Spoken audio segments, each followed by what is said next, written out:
आंखौ आंनि टिउसन लाबोनाय थाबाय जों दा गोदान जायगायाव फैलायबाय दिनै फार्स्ट नाइट बासाव जों ज' फैदोंमोन दा आंनि रुमसिम थांगासिनो दं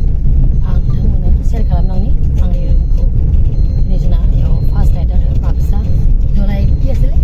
जलागाव थ' आं रुमाव थांगासिनो दं नायलांबाय थादों नोंथांमोना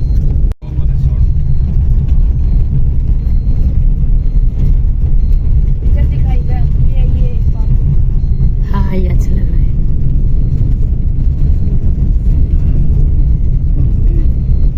इमान दूरत वैसे আমাক কোনে লৈ আনিব বহুত দূৰ তো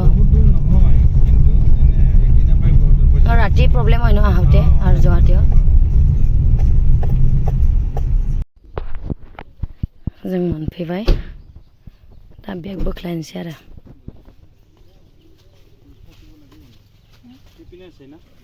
बेग बेलेग बिनासै बैनो जागोन खोमा गेजेरनि रुमा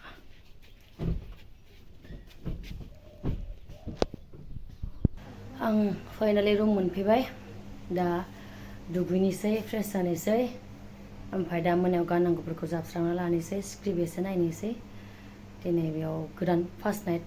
बे जायगायावहाय सानथाम थागोन जों बेयाव सानथामजों सोलायबाय थायो जायगाया दिनैनि रुमा एसे फिसा बाट एडजास्ट खालामनांसिगोन उपाय गैया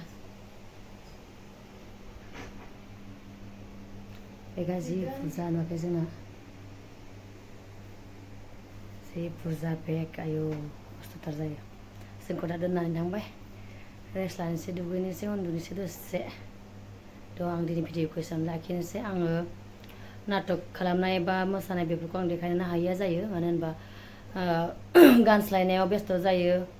माने गावनि एक्टिं बा खै नाम्बाराव आंनि सिन जागोन बेफोरखौ माथा मारिनायावनो माने आं टाइम मोना मबाइल लानो जों दांनो टाइम मोनखाया आनखि निजेनि स्क्रिप्टखौ फरायना थांनोबो टाइम मोना ओरैबायदि आथुर जायोना